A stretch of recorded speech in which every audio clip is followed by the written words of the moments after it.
never thought my granddaughter's betrayal would come through a smartphone camera. That morning I caught her filming me collecting cans, not out of necessity but habit, with a cruel caption. My grandpa is poor and still thinks he can give me life advice. 600,000 views of my humiliation. 600,000 strangers laughing at the old man in the worn jacket who was secretly paying for her college tuition. What she didn't know was that the miserable old man in her viral mockery had a private jet sitting in a hangar just outside of town, that her poor grandpa controlled an empire worth billions, hidden behind shell companies and trusts. For years, I'd chosen silence over showmanship, simplicity over excess. But as I watched her laugh at my supposed poverty for internet fame, something inside me broke, and the video I posted in response would change our family forever. If you've ever been underestimated, overlooked, or judged by appearances, this story will strike a chord deep within you. Like, subscribe, and let me know in the comments where you're watching from. Your support helps share these powerful true stories with the world. That morning, all I wanted was to fix my shoe. The sun had barely risen, and the insole was coming loose like the dignity of an old man ignored in his own home. I sat at the kitchen table with my worn leather loafers, the same ones I'd walked in for 12 years, the same ones that carried me to my daughter's wedding, to my wife's funeral, and now, to collect cans from neighborhood streets. That's when I heard the laughter, coming from my granddaughter's room, the kind of laughter that wasn't meant for me to hear, a secretive, almost guilty sound that made my hands freeze mid-repair. I shouldn't have gotten up. Sometimes, ignorance truly is bliss.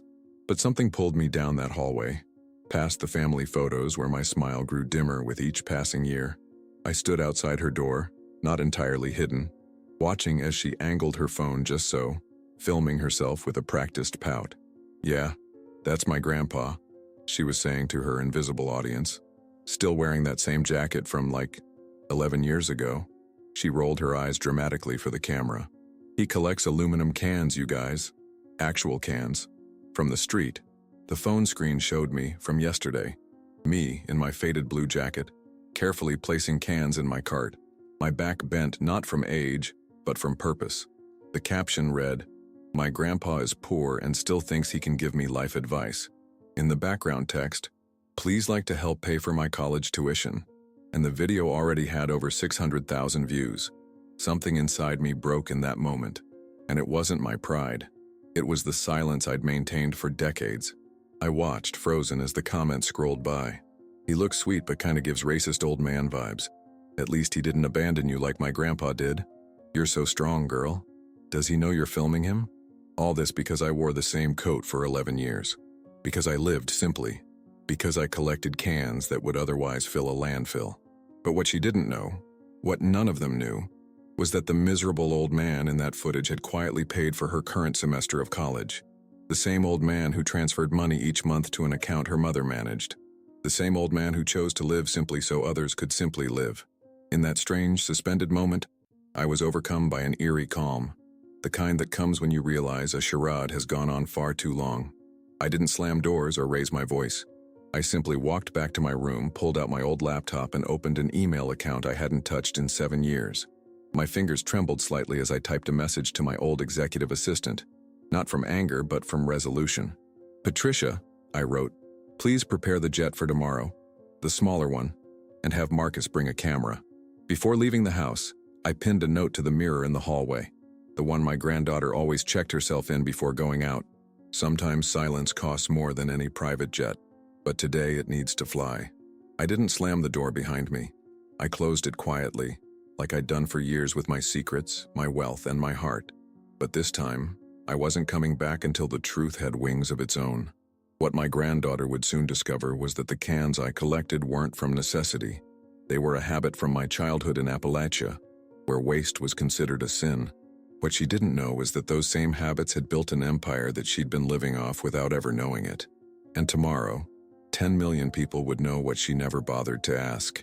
I've never been poor, not in the way my granddaughter portrays me in her viral videos, but I've never allowed myself to appear wealthy in front of anyone either, not since Emily died. When my wife passed away 12 years ago after a battle with cancer that drained us emotionally but barely touched our finances, I made a decision that would reshape our family forever. I handed operational control of Westbrook Technologies to my longtime business partner, Richard, while maintaining majority ownership through a web of holding companies and trusts. Then I quietly moved to a modest 3-bedroom house in Springfield, just 15 minutes from my daughter and granddaughter. I sold our mansion, yes, I liquidated visible assets, but what appeared to be downsizing was actually transformation, converting everything into silent investments that continued to grow under different names. Names not even my personal accountant knew were connected to me. I had 3 separate financial identities, each walled off from the others, all to protect my family from the curse that had plagued my own childhood, the curse of too much, too soon. You see, I grew up in a steel town outside of Pittsburgh, watching my father's shipyard workers struggle while he bought racehorses. I witnessed how wealth created walls between people, how it bred resentment, entitlement, and disconnection. When Emily and I built our company from nothing in our garage in '82, we promised each other we'd never let money corrupt our children. We'd give them enough to do anything, but not enough to do nothing. But after Emily died, I watched my daughter Melissa marry that vulture of a lawyer, Kenneth, whose eyes lit up when he learned about my financial situation. Within months, he was suggesting I downsize further and put the house in their name for tax purposes. When I refused, the atmosphere changed. Suddenly I was stubborn and difficult. The guest bedroom became my permanent quarters, the smallest one facing the neighbor's brick wall instead of the garden. No window, just 4 walls and silence. I'd hear Kenneth whispering to Melissa late at night, "Your dad is sitting on cash that could change our lives. He's just being selfish." And slowly, my daughter started to believe him. My granddaughter Lily was 12 then. She used to sit with me on Sunday mornings while I fixed things around the house. "Why do you keep that old watch, Grandpa?" she once asked, pointing to my Timex. "It doesn't even work right." I didn't tell her that beneath the scratched crystal was a timepiece worth more than their car. I simply said, "It reminds me of someone I loved." For years, I quietly funded everything: Lily's private school tuition, her tennis lessons, her first car at 16, which Kenneth claimed was from a work bonus, even the down payment on their vacation cabin that my daughter believes came from Kenneth's smart investing. All channeled through accounts and trusts that kept my name hidden, always appearing to come from somewhere else. But the question that haunted me during sleepless nights in that windowless room was simple yet devastating. When did my granddaughter stop seeing me as her grandfather and start seeing me as content for her internet fame?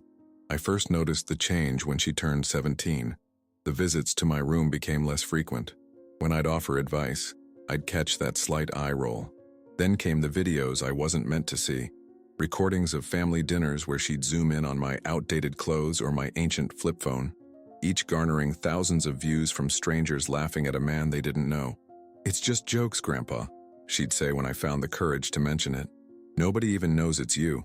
But as her follower count grew, so did her boldness.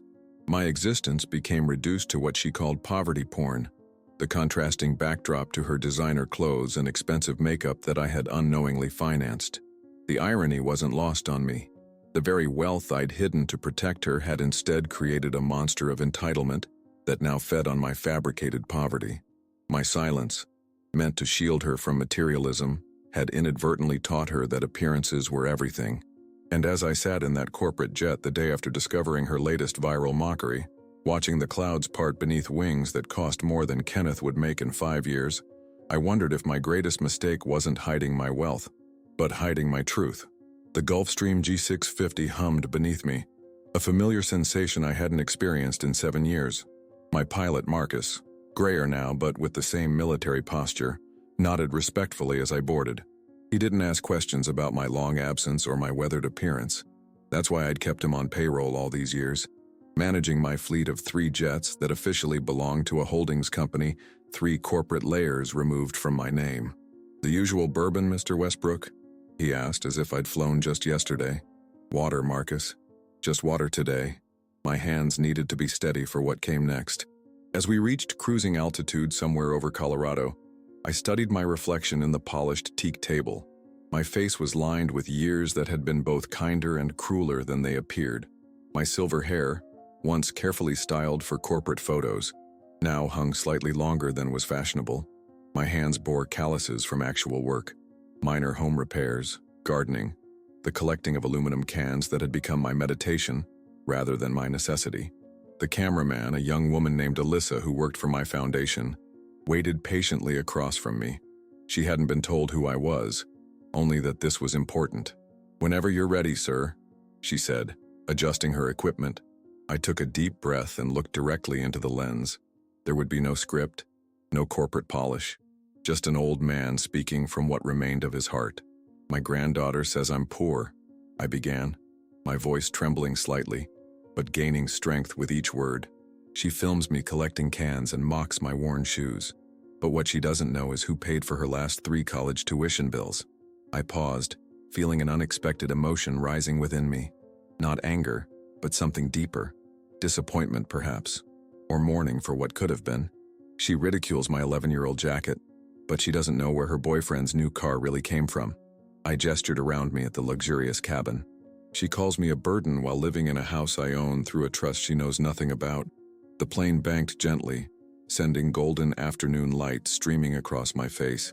I didn't turn away from it, didn't try to hide the wetness gathering in my eyes.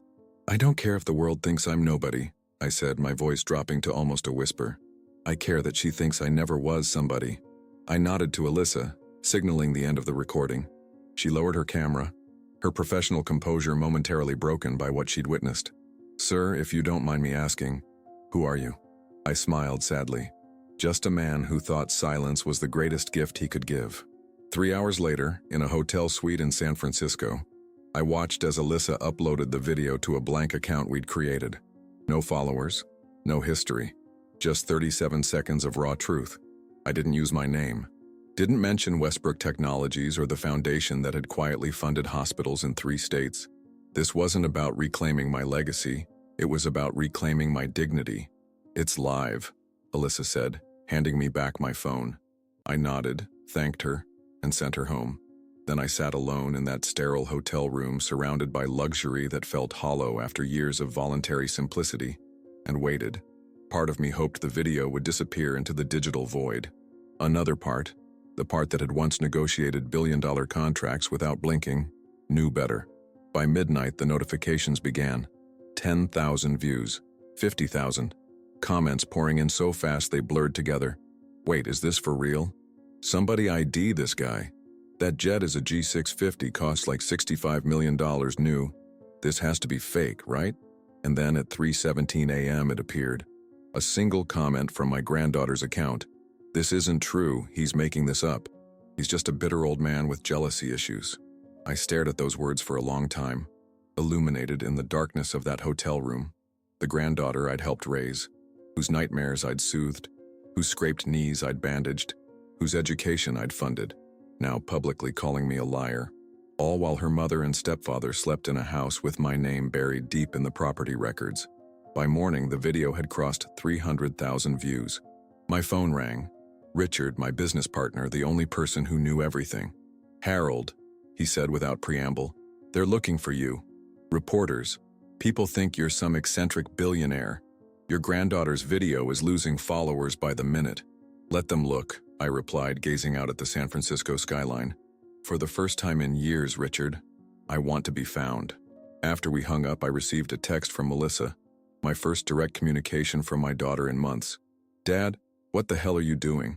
Lily is devastated, call me now." I put the phone down without responding. The world had seen my truth now, but my family, they were seeing me for the first time. And sometimes being truly seen hurts more than being invisible. I didn't return to the house immediately.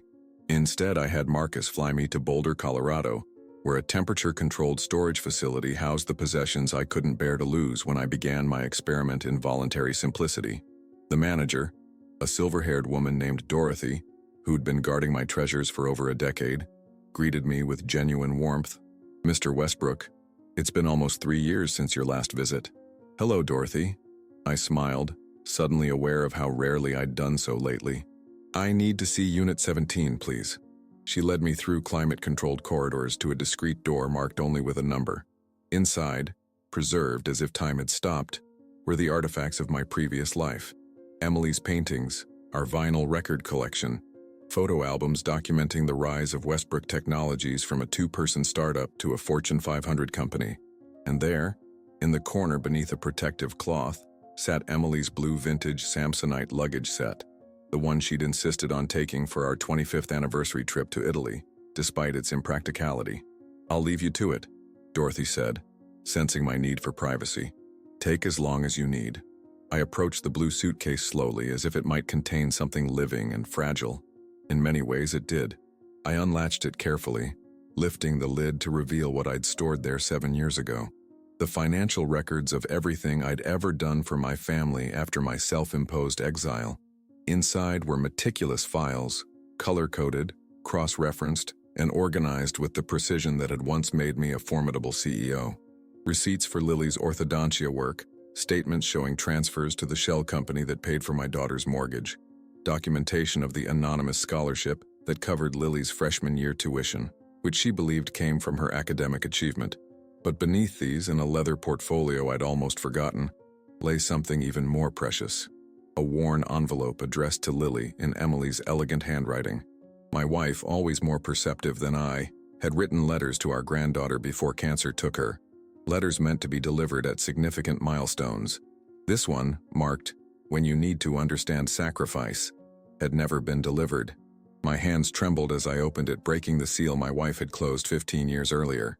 "My dearest Lily," it began in Emily's flowing script. "If you're reading this, I'm gone, and you're learning an important lesson about what it truly means to give. Your grandfather has always been a man who shows love through action, not words. When he seems stern or frugal, look deeper. When he seems distant, look closer. He built an empire not for the wealth but for the security it would give those he loves. Don't mistake his silence for emptiness. It's where his deepest gifts reside." Tears blurred my vision as I continued reading. Emily had known. Somehow she had anticipated the very dynamics that would fracture our family. The letter continued, recounting specific memories, the time I'd sold my prized vintage Corvette to fund a medical treatment for Melissa that insurance wouldn't cover, but told her the money came from good business timing. The Christmas I'd arranged for a famous cellist to give teenage Lily private lessons, but made it appear to be a school scholarship. At the end of the letter was a passage that broke me. "Your grandfather may seem ordinary to you one day, Lily. You might even find his ways embarrassing or outdated. But remember this, true wealth isn't measured in possessions or appearances. It's calculated in the invisible generosity that asks for no recognition, in the silent sacrifices that expect no gratitude. I promised him I would make sure you knew everything he did for our family. If you're reading this, I've failed to keep that promise. Please don't let him bear that burden alone." She had signed it simply, "All my love, Grandma." I carefully returned the letter to its envelope, my decision made. This letter was never delivered, probably forgotten or misplaced during Emily's rapid decline. The promise she mentioned had been made during our last lucid conversation, when she extracted from me a vow that I wouldn't let our family forget who I really was. I had broken that promise to her, convinced that my wealth would corrupt rather than clarify.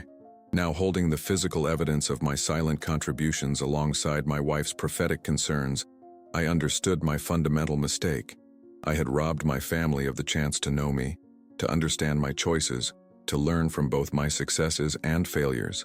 I gathered the most crucial documents, tuition payments, mortgage transfers, medical bills, and placed them in a sleek leather portfolio. Then after a moment's hesitation, I added Emily's letter. The blue Samsonite I closed gently, returning it to its place among our shared past. "Are you taking anything today, Mr. Westbrook?" Dorothy asked as I emerged from the unit. "Just the truth, Dorothy," I replied, tapping the portfolio under my arm. "It's past time I delivered it." As I walked to the waiting car, my phone buzzed with notifications. The video had surpassed 1 million views. Among the flood of comments and speculations, journalists were beginning to connect dots, uncovering fragments of the empire I'd hidden. By the time I returned to Springfield, the narrative would no longer be mine to control, but I wasn't afraid anymore. I had Emily's words, her blessing, her understanding, and soon my family would have the full story too, whether they wanted it or not.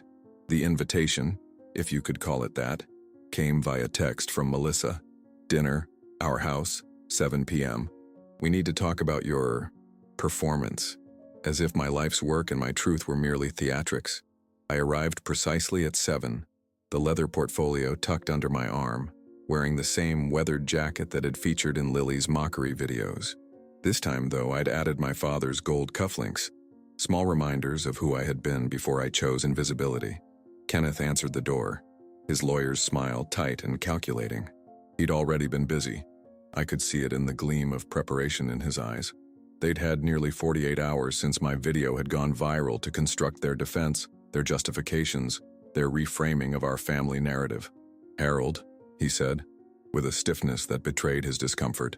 "Come in." The house, my house technically, through a Delaware-based trust, was immaculate as always.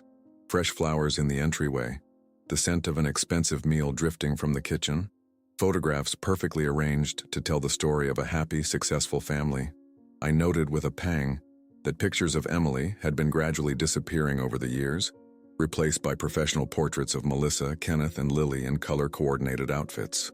Melissa stood in the dining room, her posture brittle with tension. She'd aged since I'd last really looked at her, fine lines around her eyes that reminded me painfully of her mother. "Dad," she said, with a formality that felt like a wall between us. "What were you thinking?" Before I could answer, Lily emerged from the kitchen. The confident TikTok personality who had mocked me to hundreds of thousands was nowhere to be seen. Instead, I faced a young woman whose eyes were red-rimmed from crying, her usual perfect makeup absent, her expression a mixture of defiance and fear. "You humiliated me," she said immediately, her voice catching. "People are calling me a fraud, a liar. My brand partnerships are canceling contracts. Do you have any idea what you've done?" I placed the portfolio on the dining table and took a seat, uninvited. "I thought we could talk over dinner," I said calmly. "There's quite a lot to discuss." Kenneth's jaw tightened. "What's in the folder, Harold?" "Evidence," I replied, meeting his gaze steadily. "Records of my contributions to this family. But first, I'd like Lily to read something." I removed Emily's letter and held it out to my granddaughter. She hesitated, looking to her parents for direction. "It's from your grandmother," I said softly. "Written before she died. Something that should have reached you long ago." "This is emotional manipulation," Kenneth interjected, his lawyer's instincts kicking in. "We're here to discuss your reckless behavior, not to get sidetracked by—" "Read it, Lily," I interrupted, still holding out the envelope. "Or I can read it aloud if you prefer."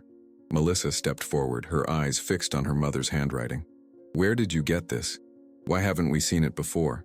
"It was meant for Lily, at the right moment. That moment is now." Lily finally took the letter, breaking her grandmother's seal with trembling fingers. As her eyes moved across the pages, her expression transformed. Shock, confusion, disbelief, and finally, a dawning understanding that made her sink slowly into the nearest chair. "This can't be true," she whispered, looking up at me. "You paid for my braces, my piano lessons, my entire freshman year tuition?" Kenneth snatched the letter from her hands, scanning it quickly, his face darkening. "This proves nothing. Anyone could have written this." I opened the portfolio, removing a stack of documents. "These might be more convincing then. The trust that owns this house, controlled by me. The anonymous scholarship that paid for Lily's tuition, funded by me. The monthly deposits into your household account that you attributed to investment returns, from me." Melissa's face had gone pale. "Why? Why would you live like that if you had all this money? Why would you let us think that I was a burden?" I finished for her. "That I was a sad old man you were generously housing out of obligation? I wanted you both to develop character independent of wealth. I wanted Lily to value things beyond appearances." I looked directly at my granddaughter. I failed, it seems. Lily's eyes filled with fresh tears. But the cans, collecting cans from the street, a habit from my childhood, I explained gently. "My father taught me to never waste resources. Those cans funded the community garden at the senior center. It was never about need. It was about purpose." The silence that followed was absolute. Kenneth stood frozen, the letter still in his hands, calculating what this meant for his financial future. Melissa stared at the documents on the table, irrefutable evidence of my silent generosity. And Lily looked at me as if seeing a stranger. "Why didn't you just tell us?" she finally asked, her voice small.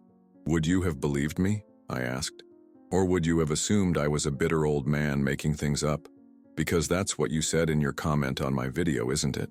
Her cheeks flushed with shame. I didn't know. I thought, you thought what was easiest to believe, I said, without rancor, that I was exactly what I appeared to be. Nothing more, nothing less. I gestured to the untouched dinner cooling on the table. Shall we eat? We have a lot to discuss about the future. Kenneth cleared his throat. What exactly does this mean, Harold? For the house, for our arrangements? I smiled for the first time since arriving. That, Kenneth, depends entirely on what happens next. 2 days after the disastrous family dinner, I was sitting in my windowless room, repairing the same shoe that had started this whole cascade of revelations. The leather was worn but sturdy, like me, I supposed. Fixable with patience and the right tools. The house had been eerily quiet since our confrontation. Kenneth had left for a business emergency in Chicago, though my sources told me he was actually meeting with a high-profile divorce attorney. Melissa had retreated into a shell of icy politeness, making herself scarce except for necessary interactions. It was just after 2 p.m. when a soft knock interrupted my work. I opened the door to find Lily standing there, shoulders hunched, eyes downcast.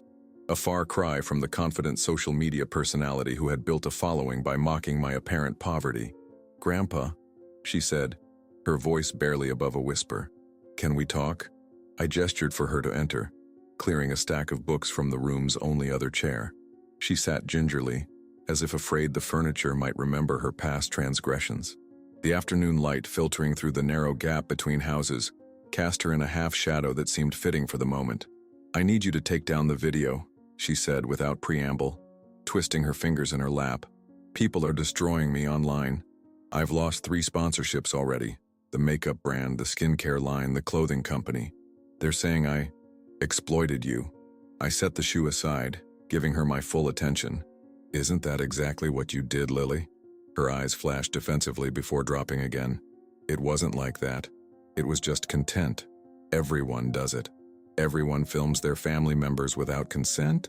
Everyone mocks their grandfather for views. You don't understand how it works," she insisted, a hint of her former confidence returning. It's a persona, a character. I didn't think you'd ever see those videos." I leaned forward slightly. "That makes it worse, not better." She was silent for a moment, processing this. Then, with calculated precision, she pulled a folded check from her pocket and placed it on the table between us. $5,000, she said, her voice steady now, "to take down the video and sign an NDA saying you won't talk about me online anymore." I stared at the check, then at my granddaughter's face, so much like Emily's in structure, yet lacking the compassion that had defined my wife. In that moment, I saw clearly what wealth without wisdom had created. A young woman who believed everything and everyone had a price. "Where did you get this money?" I asked quietly. She hesitated. "I sold some designer bags, the ones I paid for through your mother's bonus account." Her cheeks flushed. "This isn't fair. You're ruining everything I've built. 3 years of work, gone in one viral video. And what exactly have you built, Lily? A following based on mockery, a persona built on lies? It's my career," she exclaimed, voice rising. "My future. I had 250,000 followers. I was about to sign with a major talent agency. And now," she broke off, tears threatening. "Now I'm being called a fraud, a grifter. My comment sections are filled with people saying they always knew I was fake." I picked up the check, examining it thoughtfully. "Did you know your grandmother was diagnosed with cancer 6 months before she told anyone?" The abrupt change of subject seemed to disorient her. "What does that have to do with—" "She kept it secret because she didn't want to worry us. Because she thought silence was a gift." I folded the check and handed it back to her. Her silence nearly destroyed me when I finally learned the truth, just as my silence has damaged this family in ways I'm only beginning to understand. I stood up, moving to the small window that offered only a sliver of sky. "I won't take down the video, Lily. Not for money, not for peace. Some truths need to be heard, even when they're painful. So you're just going to let them cancel me?" Her voice cracked, genuine fear breaking through her practiced facade. "My entire future is collapsing." "No," I said, turning back to her. "I'm giving you the chance to build something real instead. Something based on truth, not appearances." She stood abruptly, the chair scraping against the wooden floor. "You have no idea what it's like out there, how competitive it is, how hard I've worked." "To what end?" I interrupted gently. "To sell products you don't use to people who don't need them. To cultivate envy and insecurity in others, is that the legacy you want? At least I have a legacy, she shot back, tears now flowing freely. What's yours? Hiding in a room pretending to be poor while secretly controlling everyone's lives? The words stung, but they also carried a grain of truth I couldn't deny. We had both created false narratives, mine from misguided protection, hers from unexamined ambition. Perhaps we're more alike than either of us wants to admit, I conceded. But I'm trying to correct my mistakes. Are you? She snatched the check from where I'd placed it, crumpling it in her fist. This family is so messed up. Mom's drinking again. Dad's probably leaving, and you just dropped a bomb and expect us all to thank you for the explosion. As she reached the door, I called after her softly. Lily, there are other ways to matter in this world besides being seen. She paused, hand on the doorknob, and for a brief moment I glimpsed vulnerability beneath her anger. It's too late, she whispered. I've already been seen as the worst version of myself, by millions of people. After she left, I returned to my chair, picking up the half-repaired shoe. The parallel wasn't lost on me. This family, like this old leather, was coming apart at the seams. But unlike the shoe, I wasn't certain that any amount of careful stitching could make it whole again. Outside my window, storm clouds gathered, casting the room into deeper shadow. How fitting, I thought, that after years of metaphorical darkness, real darkness would now descend as our family's carefully constructed illusions finally crumbled into dust. The morning of my 72nd birthday dawned with a stillness that felt symbolic. No congratulatory calls, no carefully wrapped presents appearing on the kitchen counter, no Melissa awkwardly singing as she had in years past. A tradition maintained more from obligation than joy. The house remained quiet, with Kenneth still absent and Melissa leaving early for errands with red-rimmed eyes and the faint smell of vodka clinging to her breath. I'd spent the previous day in meetings with Richard and my legal team, restructuring trusts and formalizing decisions I'd been contemplating since my video went viral. The world now knew who I was. Forbes had run a feature calling me the invisible billionaire, and business channels were dissecting my unusual approach to wealth management and family dynamics. Opinions were divided, as they often are about matters of money and morality. Some praised my attempt to raise unspoiled children. Others condemned my psychological manipulation of my family. Neither perspective captured the nuanced truth of what I'd tried and failed to accomplish. I was pouring my morning coffee when I heard the front door open and close softly. Heavy footsteps in the hallway. Too heavy for Melissa. Kenneth had returned then. I braced myself for another confrontation. But when the kitchen door swung open, it was Lily who stood there, dressed simply in jeans and a sweater rather than her usual carefully curated outfits. She held a small package wrapped in plain brown paper. "Happy birthday, Grandpa," she said, her voice subdued but steadier than during our last encounter. I gestured to the chair across from me, genuinely surprised by her presence. "Thank you, Lily. I didn't expect to see you today." She sat down, placing the package between us. "I almost didn't come, but then I thought that would be the easy way out, and I'm trying to stop taking the easy way." There was something different about her, a new gravity in her expression, a slight hesitation in her usually confident posture. She pushed the package toward me. "It's not much, especially compared to, well, everything you've given me that I never knew about." I unwrapped it carefully, revealing a leather-bound notebook. Opening it, I found pages filled with her handwriting, entries dated over the past week. "It's all the things I remember about growing up with you," she explained, her fingers fidgeting with a loose thread on her sleeve. "The real things, not the social media version. Like how you taught me to play chess when I was 7. How you would sneak me Hershey's Kisses when Mom said no more sugar. The time you stayed up all night helping me finish my science project after I procrastinated for weeks." I flipped through the pages, each memory bringing its own wave of emotion. "This is unexpected. I've been thinking a lot about what matters," she continued. "About what's real. My whole persona online was built around this lifestyle I pretended was mine, when really it was yours all along. It feels so hollow now." I closed the notebook, placing my hand over hers. "You're more than your online presence, Lily. You always have been." She withdrew her hand gently, reaching into her bag to pull out an envelope. "There's something else. I want you to have this." Inside was a confirmation of a donation, $100,000 to Covenant House, a shelter for homeless youth. The donor name listed was anonymous. Where did this money come from? I asked, though I suspected the answer. I sold my car and my designer collection, and I closed a deal with a documentary team. They want to tell our story, the real one. Not just about wealth, but about what happens when families stop seeing each other as people. I studied her face, searching for signs of the calculated performance I'd grown accustomed to seeing whenever she discussed her content. Instead, I found something rawer, more uncertain. "And what will you say about me in this documentary?" I asked carefully. "The truth, that you tried to protect me from wealth by hiding it, and I ended up exploiting your apparent poverty for likes anyway." She gave a small, bitter laugh. Pretty ironic, right? Life often is. She hesitated, then continued with visible effort.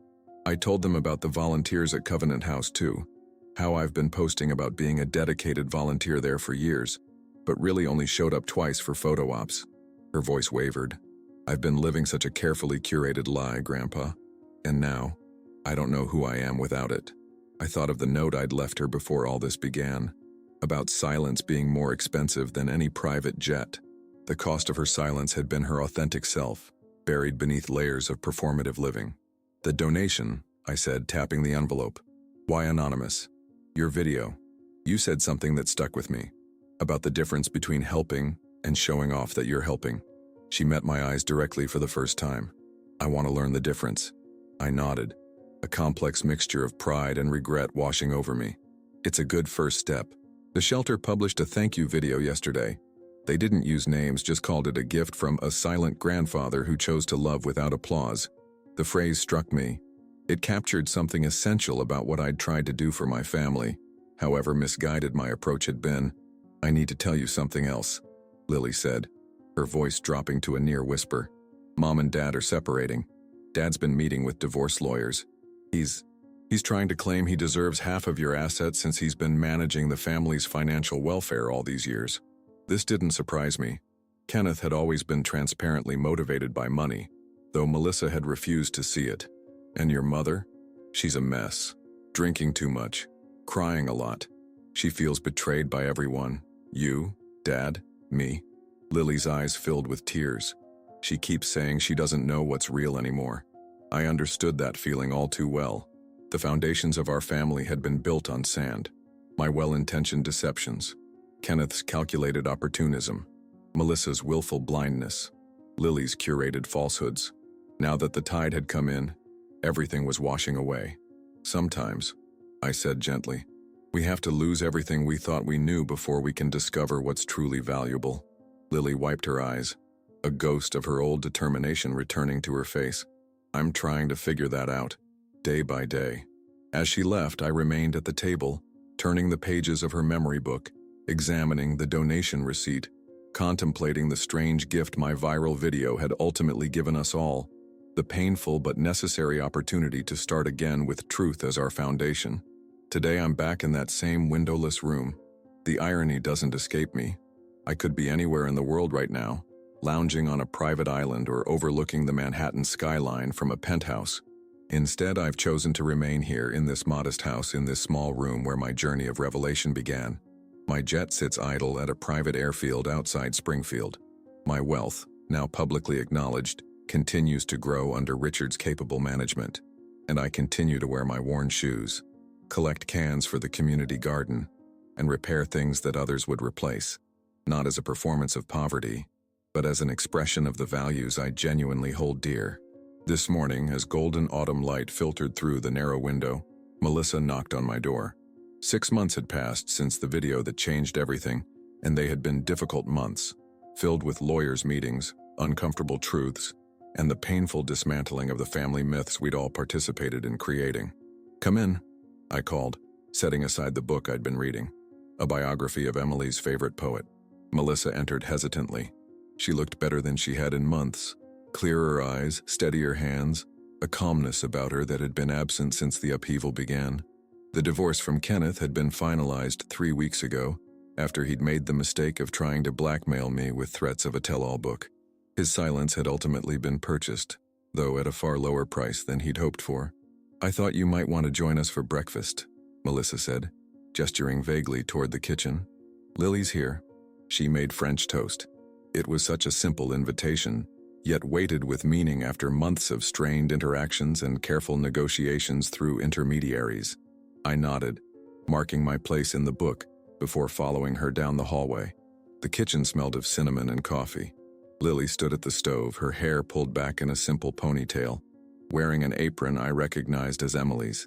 She turned when we entered, offering a smile that contained equal parts warmth and uncertainty. "Morning, Grandpa," she said, sliding a plate toward me. "I found Grandma's recipe box in the attic. Thought I'd try her special French toast." I took a seat at the table, noting the careful arrangement of plates, the fresh flowers in a mason jar, the obvious effort to create a sense of normalcy in a family situation that had been anything but normal. "It smells wonderful," I said, accepting the cup of coffee Melissa poured me, just like she used to make. We ate in comfortable silence for a few minutes, the quiet punctuated only by the gentle clink of silverware against plates. Through the kitchen window, I could see the maple tree in the backyard beginning to turn, spots of crimson among the green, the inevitable transformation of seasons. "I've been offered a teaching position," Melissa finally said, breaking the silence. "At Springfield Community College, English literature." I looked up, genuinely surprised.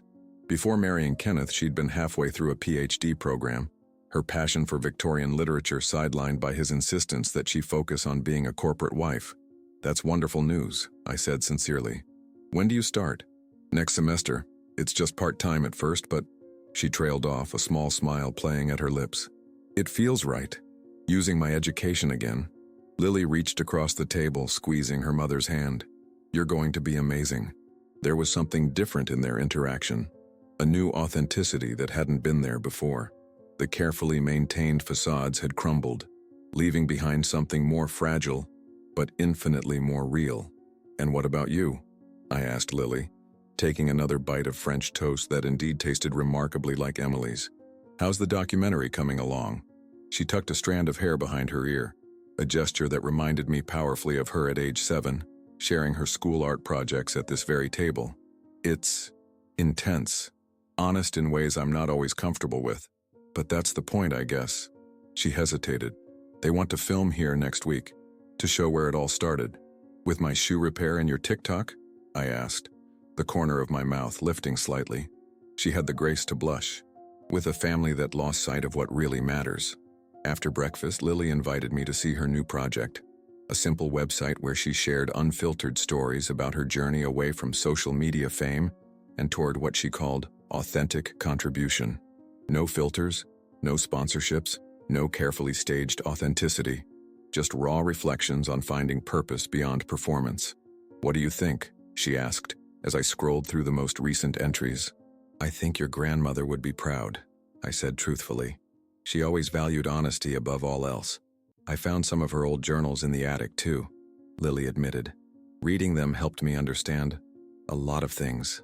About her, about you, about the kind of person I want to be." As she spoke, I noticed a small pendant around her neck, Emily's locket, the one with our wedding photo inside that I thought had been lost years ago. "Where did you find that?" I asked, my voice suddenly hoarse. Lily's hand went to the necklace. "Mom had it. She gave it to me last week. Said it was time for me to carry a piece of our real legacy, not the fake one we'd been living."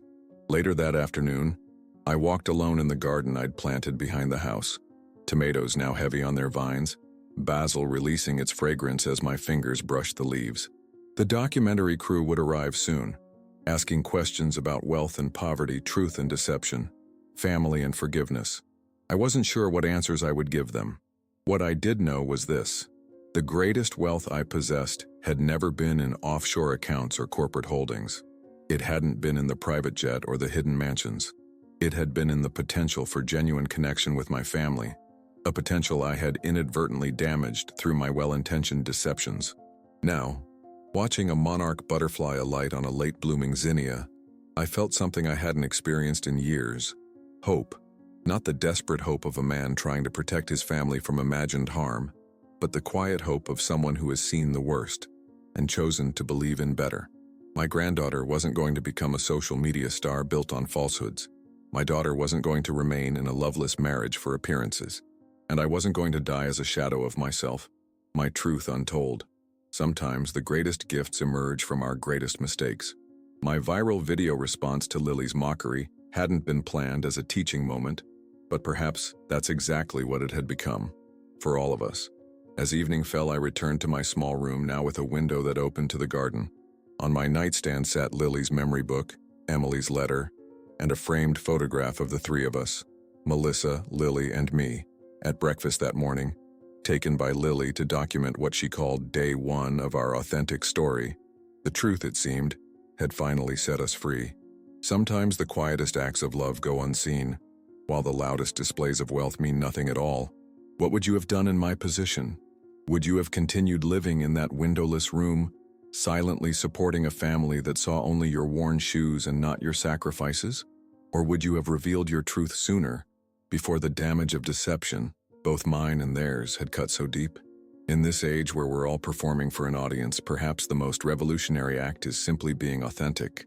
My granddaughter learned that followers can't replace family, and I learned that protection without honesty isn't protection at all.